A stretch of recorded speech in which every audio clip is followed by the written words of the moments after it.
Για την τιμή πρώτα απ' όλα να είμαι κοντά σας. Δεύτερον, για τα καλά σας λόγια, τα οποία όμως δεν είναι αληθή, διότι δεν γνωρίζω ούτε τα νομικά καν των πληροφοριών. Γιατί τα προσεγγίστησαν Σοκράτη. Πρώτον αυτό. Δεύτερον, αυτά τα είπατε όλα στην ομιλία σας. Δεν αφήσατε τίποτα για μας. Όλα τα ζητώ. Ερωτήματα άφησε. Η αξία της γνώσεως, κυρίες και κύριοι, είναι αναμφίλεκτη, προφανώς της γνώσεως που επικοινωνείται. Είναι δε αξία διαχρονική, από τον άγγελο Ερμή της Οδύσσιας έως την εφεύρεση της τυπογραφίας, από τη ραδιοφωνία και την τηλεόραση έως το διαδίκτυο και τα blog. Η επικοινωνία γίνεται σε οικειότητα και σε δημοσιότητα. Η πρώτη είναι έκφραση δικαιώματος, η δεύτερη, η επικοινωνία σε δημοσιότητα, είναι έκφραση και δικαιώματος και καθήκοντος, κατεξοχήν προσέτερο, δηλαδή πολιτική λειτουργία. Πολιτική λειτουργία ασκεί κυρίως η κυβέρνηση και η Βουλή, δηλαδή το κράτος. Ο λαός όμως οφείλει να γνωρίζει την πολιτική, γιατί ο λαός είναι το κράτος. Αυτός άλλωστε αναδεικνύει η Βουλή και η κυβέρνηση στη δημοκρατική πολιτεία. Οφείλει λοιπόν να γνωρίζει την κρατική πολιτική για να την επιδοκιμάζει ή να τον αποδοκιμάζει, για να την αποτρέπει ή να την αλλάζει, εντός του πλαισίου της νομιμότητας και πάντως της μεταβλητής νομιμότητας. Η γνώση της πολιτικής είναι χρέος όλων μας. Είμαστε σε θέση να μεριμνούμε ταυτόχρονα για τις ιδιωτικές μας υποθέσεις και για τις υποθέσεις της πόλης μας. Και ενώ ασχολούμαστε με διαφορετικά επαγγέλματα, κατέχουμε καλά τα πολιτικά ζητήματα. Αυτόν δε που δεν μετέχει στα κοινά, δεν τον θεωρούμε φιλήσικο, αλλά άχρηστο. Ούκα πράγμανα, αλλά χρίον νομίζουμε. Η πληροφόρηση για την περιεχόμενη ή την ασκούμενη κρατική πολιτική μπορεί ασφαλώς να γίνεται και εκ μέρους των κρατούντων, αλλά αυτή θα είναι προπαγάνδα και δημαγωγία, με πρόδειλο σκοπό τη διατήρησή τους στην εξουσία και την αποτροπή της μειοψηφίας να καταστεί κάποτε πλειοψηφία. Έτσι, η πληροφόρηση πρέπει οπωσδήποτε να γίνεται από ανεξάρτητο και αμερόληπτο τρίτο. Και επειδή τέτοιος ιδεότυπος δεν υπάρχει στην πράξη, η πληροφόρηση πρέπει να γίνεται από πλείονες, έτσι ώστε μέσω του πλουραλισμού και της πολυφωνίας να καθίσταται εφικτός ο διάλογος, η αντιπαράθεση, η κριτική, με σκοπό την κατά το δυνατόν αντικειμενικότητα των πληροφοριών. Η πλειότητα των μέσων δημιουργεί ανταγωνισμό των πληροφοριών και ιδεών. Αυτό είναι καλό επειδή είναι φιλελεύθερο. Επειδή παρέχει στον πολίτη δυνατότητα επιλογής, αλλαγής και αξιολογήσεως. Εκτός όμως από τον ανταγωνισμό των ιδεών, υπάρχει και ο ανταγωνισμός των μέσων καθεαυτά. Αυτός είναι άλλοτε ωφέλιμος για τον ανταγωνισμό των ιδεών και άλλοτε βλαπτικός. Εξαρτάται από το πολιτιστικό επίπεδο του δέκτη, που πολλές φορές τα μέσα θέλουν να τα διατηρούν χαμηλό. Όσο πιο χαμηλό είναι το επίπεδο, το πολιτιστικό αυτό επίπεδο του δέκτη, τόσο βλαπτικότερος καθίσταται ο ανταγωνισμός των μέσων για τις ιδέες και για την κυκλοφορία τους, για την ελευθερία του δημοσιογράφου και για τον δημόσιο διάλογο. Ο διάλογος είναι πρωτίστως λόγος και λόγος είναι λέξη και άλλα πολλά. Στον λεκτικό πλούτο της γλώσσας που μας την έδωσαν ελληνική, αντιπαρατίθεται συχνά λεκτική παινία και απίθμενη αργολογία, βαρβαρισμοί και σολικισμοί, αυτό γιατί δεν διαβάσαμε αρκούντος στην ελληνική γραμματεία. Στην ακρίβεια και στην οικονομία των λέξεων αντιπαρατίθεται συχνά φλιαρία, ακόμη και ακατάσχετη, πως αν ο πυκνός και λιτός λόγος δεν μπορεί να συλλάβει την ουσία. Αντίθετα, ο πυκνός και λιτός λόγος είναι αυτός που αποδίδει το νόημα στην ορθή του διάσταση και αποτυπώνεται ευκολότερα στο νου. Και πάντως να είναι κανείς ικανός μεν μακρούς λόγους υπήνουν, ικανός δε ερωτηθείς αποκρίναστε κατά βραχή, όπως ο πρωταγώνας, είναι χάρις και αρετή. Νομίζω ότι μακρός λόγος προσήκει στη διέγερση του συναισθήματος, βραχής δε στη διέγερση του νου.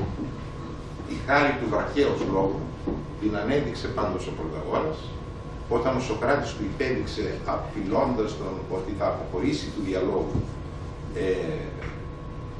για να μην του αποπροσανατολίζει τη σκέψη και να τον χαλαρώνει από τη συγκέντρωση στο κυρίως θέμα. Γιατί επιμένω στις λέξεις. Επιμένω ότι η λέξη είναι λόγος και λόγος είναι τελικά λογική, τελολογία, σκέψη. Λέξεις λοιπόν και σκέψεις έχουν την ικανότητα να αναδεικνύουν τον διάλογο επί της ουσίας, ιδίως των δημόσιων. Συνθήματα, φορτικές επαναλήψεις γνωμών, φλιαρίες, λεπτομέρειες, οριμαγδί τον συσκοτίζουν.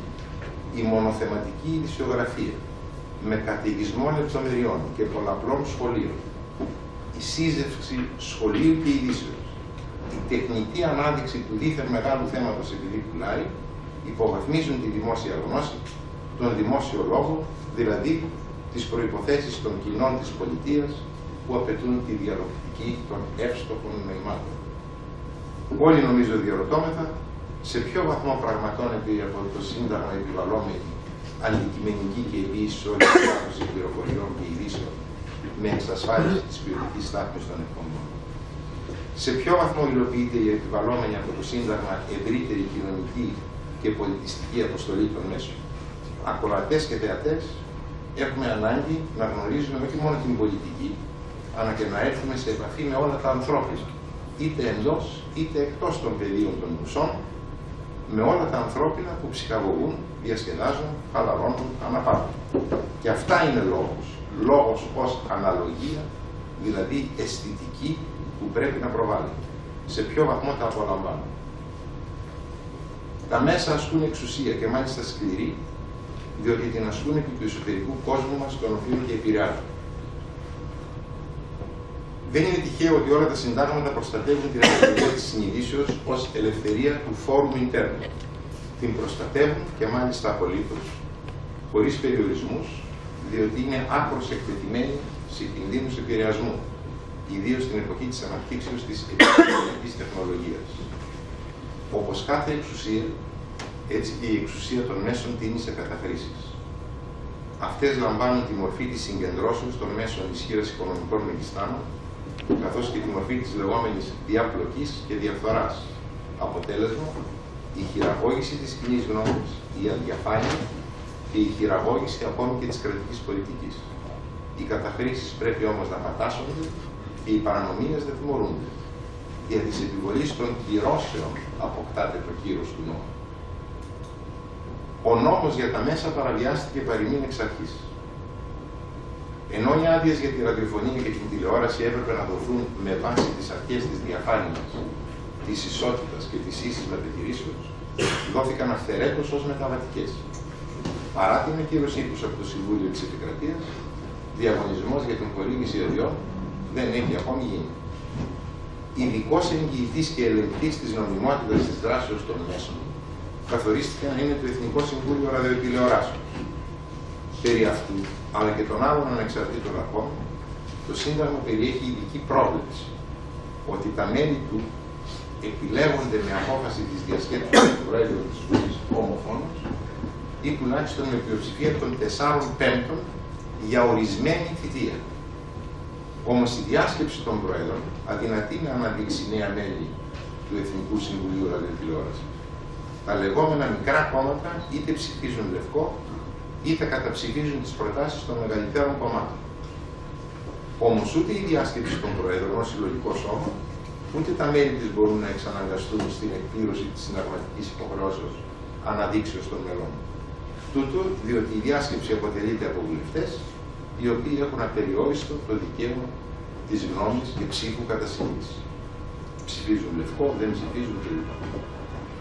Ο κοινός νομοθέτης, μη δυνάμενος άλλος πράτην, παρατηρεί με αλληλοδιάδοχα νομοθετήματα τη θητεία των ήδη υπηρετούντων μελών. Αλλά το Συμβούλιο Επικρατείας θεωρεί ότι αυτό αντίκειται στην έννοια της ορισμένης θητείας. Έτσι όμως η λειτουργία του ρυθμιστή του ραδιοτηλεοπτικού πεδίου τίθεται εν κινδύνου. Πώς να ασκεί αποτελεσματικά τη συνταγματική αποστολή του και να εκδίδει νόμιμες αποφάσεις και κυρώσεις, αφού είναι γνωστό στα μέσα ότι οι αποφάσεις του θα ακυρώνονται λόγω κακής συγκροτήσεως του. Πόπο γκρίνια που έβγαλα, συσκότησα το θετικό, προβάλλοντας αδυναμίες. Ας κλείσω λοιπόν με το εξής. Δημοκρατία, δηλαδή πολίτευμα όπου το πλοίον είναι κύριον, δεν νοείται χωρίς ελευθερία κατά το ίσο. Χωρίς ενισότητα ελευθερία.